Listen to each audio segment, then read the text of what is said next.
फरमाया मैंने जिसके सामने दीन पेश किया उसने दलील मांगी, जिसके सामने दीन पेश किया उसने दलील मांगी, जिसको दीन की बात बताई उसने दलील मांगी। ये मेरा अबू बकर है। फरमाया मैंने दीन पेश किया, इसने दलील मांगी, कोई नहीं कलमा पढ़ के मुसलमान हो गए। वो तो अभी बहुत सारे लोग करामतों का इंतज़ार कर रहे हैं। अभी बड़े सारे लोग हैं जिनको ख्वाब में आके किसी ने कहना है। एक से मैंने कहा दाढ़ी रख लो, तो कहने लगा अभी मुझे हुक्म नहीं हुआ।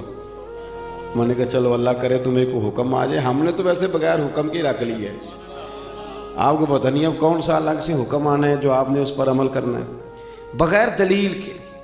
बस बात आ गई, पैगाम आ गया, नबी करीम ने फरमा दिया। और जिस जगह भी, जिस ढंग में भी, जिस रंग में भी हुजूर ने कहा, जनाब अबू बकर सिद्दीक ने सबसे पहले उस बात को माना, उसको तस्लीम किया और 2 कदम आगे बढ़ के काम लूला लंगड़ा करने से भी काम हो ही जाता है और शौक ज़ौक से करने से भी काम हो ही जाता है। लेकिन अगर शौक ज़ौक से किया जाए तो चलो ज़रा मज़ा भी आ जाता है, ज़रा काम करने में सुरूर भी आता है, काम हो ही जाएगा।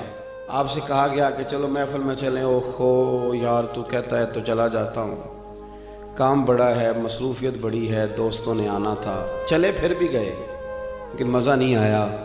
किसी ने कहा चलो, उसने कहा ओहो तूने तो याद ही देर से कराया, मैं तो पहले से तैयार हूँ। आपको लुत्फ़ आएगा। अब्बा जी की बात मजबूरन भी माननी है और अगर मज़ा लेके मानी जाए तो आप हुक्म करें जी मैं हाज़िर हूँ, तो मज़ा लेने से सुकून भी आएगा।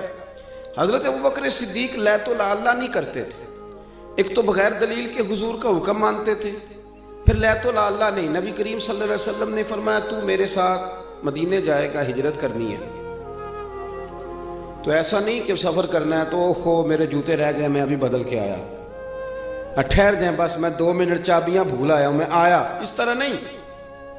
नबी करीम सल्लल्लाहु ताला अलैहि वसल्लम ने फरमाया हिजरत करनी है, तैयार रहना। जनाब आयशा सिद्दीका कहती हैं जिस दिन का मेरे नबी ने कह दिया, मैंने अपने वालिद को सोते नहीं देखा। दिन के वक्त थोड़ी आंख लगा लेते लेकिन सारी रात दरवाजे पर खड़े रहते, सारी रात। ये ज़ौक़ है, ये शौक़। और ऐसा भी नहीं कि मिनट मिनट पे फ़ोन करके पूछा जाए कि कदों को जाना है, ऐसा भी नहीं, आके पूछा नहीं, एक दफ़ा कह दिया सो कह दिया। अबू बकर जाना है, तैयार रहना, दोबारा पूछा नहीं कब जाना है। अबू बकर रात को निकलना है, सारी सारी रात दरवाजे पे खड़े रहना, सारी। आप लुत्फ़ लें अपनी ज़िंदगी का, प्यार करना और कच्चा पक्का करना, मोहब्बत करना और कच्ची पक्की करना। वह कह जो दिया, बात हो जो गई, मामला तय जो हो गया, एक दफ़ा हुक्म मिल जो गया। जिसको बार बार कहना पड़े उसे तो कह के बंदा कई दफ़ा तंग होता है, यार इतनी दफ़ा कहना पड़ा तो फ़ायदा क्या हुआ। कमाल तो यह है कि हुक्म आ गया तो बस आ गया। जनाब अबू बकर सिद्दीक सारी रात दरवाजे पे खड़े रहते, यारो ज़रा इस मज़े को लेकर तो देखना। जिस दिन हिजरत करनी थी, अल्लाह के रसूल सल्लल्लाहु अलैहि वसल्लम तशरीफ़ ले गए, हुजूर ने दस्तक देने के लिए दरवाजे पे हाथ रखा तो दरवाज़ा खुला हुआ था। इतनी भी मेरे महबूब को तकलीफ़ ना हो कि मैं दरवाज़ा खोलूँ, दरवाज़ा खुला था और दरवाजे के पीछे खड़े थे।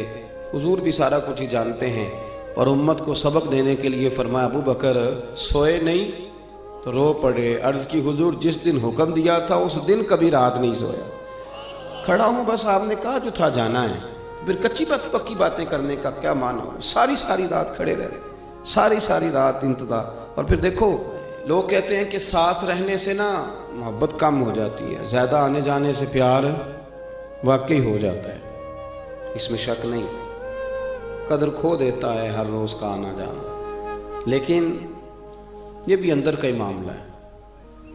कुछ के साथ आप जितना ज़्यादा रहते हैं उतनी मोहब्बत बढ़ती रहती है, आदत पड़ जाती है। फिर वो जिस तरह इंसान रोटी की आदत हो जाती है, इस तरह उसे सोने की आदत हो जाती है, इसी तरह कुछ बंदों की भी उसे आदत ही हो जाती है। फिर वो दाएं बाएं हों तो मज़ा नहीं आता। कुछ होते हैं ना जो तबीयत पे बोझ बनते हैं, जो सुनते नहीं सुनाते हैं, जो करते नहीं, कहते हैं ये हमें करा के दे, लेकिन कुछ का पता होता है, साथ जितना भी रहेगा करेगा गुलामी, करेगा खिदमत। शाह वलीउल्लाह साहब मुहद्दिस देहलवी ने लिखा है कि नबी करीम सल्लल्लाहु अलैहि वसल्लम ने एक दिन फरमाया, हज़रत अनस बिन मालिक भी थे, हुजूर ने फरमाया लोगों ज़रा वक्फे से मिला करो मोहब्बत बढ़ती है, ज़रा वक्फे से मिला करो मोहब्बत बढ़ती है, वक्फे से। तो हज़रत अबू बकर सिद्दीक ज़्यादा तशरीहात नहीं पूछते थे, हुक्म इशारतन और किनायतन भी होता तो बात को समझ जाते थे। वक्फे से मिला करो। उनके कान में भी बात गई। 3 नमाजों में आए नहीं, आए तो पीछे पढ़ के चले गए। जोहर असर मगरब हो गई। हुजूर ने जोहर के बाद भी पूछा, अंस अबू बकर नहीं आए? जोहर के बाद भी पूछा, अबू बकर जल्दी चले गए? मगरिब जरा गौर तो करना, जरा इसका जायका तो लेना। तीसरी दफा फिर पूछा, अबू बकर सिद्दीक, यार ये क्या बात हुई कि तेरे साथ को बंदा मिलने से हाथ कतराए? ये कहने के फलाने का नखरा बड़ा है, तू जरा अपना ही तरबियत सही कर ले। ये बात कहने को कि फलाना मुझे मुंह नहीं लगाता, तू मुंह बनाई इस तरह का के लगाया जा सके। सामने वाले पे तंज करना आसान है, लेकिन अपनी तरबियत करना मुश्किल है। अपनी ट्रेनिंग करें। देखें बड़े सारे लोग होते हैं जिनको बंदा कहता है यार कभी मिल जाया करो। मिसले तावीज होते हैं कुछ लोग, वो जब भी मिलते हैं शिफा होती है, लेकिन बोझ बनना तबीयत पे। 3 नमाजें गुजर गई, मुलाकात नहीं हुई। करीम महबूब सल्लल्लाहु अलैहि वसल्लम ने तीसरी दफ़ा पूछा तो हज़रत अनस कहते हैं मैं पहुंच गया। मैंने जाके अबू बकर सिद्दीक से कहा, कहाँ घूम रहे हैं आप? 3 दफ़ा हुजूर पूछ चुके। जनाब सिद्दीक एक बार दौड़े आए, हुजूर हुक्म हो, कहाँ थे? और हुजूर लफ्ज़ अदा कर रहे थे तो आंखों में आंसू भी चमक रहे थे। कहाँ थे सुबह से? और हुजूर लफ्ज़ अदा कर रहे थे तो आंखों में आंसू भी चमक रहे थे। कहाँ थे सुबह से? कहाँ थे? जनाब सिद्दीक अकबर ने घुटने ज़मीन पे रख दिए और हाथ बांध दिए।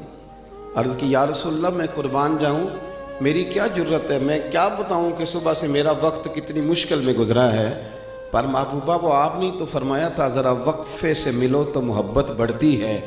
तो हुजूर ने थपकी दी कंधे पे, मैंने कहा था, मैंने कहा था, मैंने कहा था, पर तुझे तो नहीं ना कहा था। वो मैंने कहा था लोगों से, वो थे कुछ लोग जिनसे कहा था, पर अबू बकर तुझे तो नहीं ना कहा था। तू ना जाया कर यार, तू रहा कर। तू रहता है तो तबीयत लगी रहती है, तू रहता है तो बात बनी रहती है।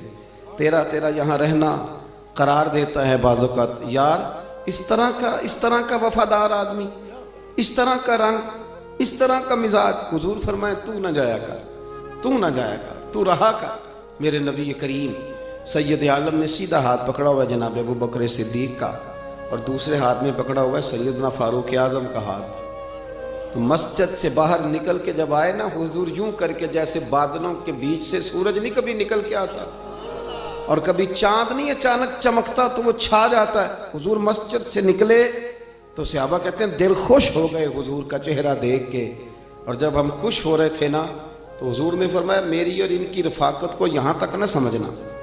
ये जामे तिरमिज़ी में मौजूद है। फरमाया यहाँ तक न समझना, फरमाया ये जिस तरह मैंने आज इनका हाथ पकड़ा है और मैं निकला हूं ना, जब मैं कब्र से निकलूंगा फिर भी मेरा यही तरीका होगा।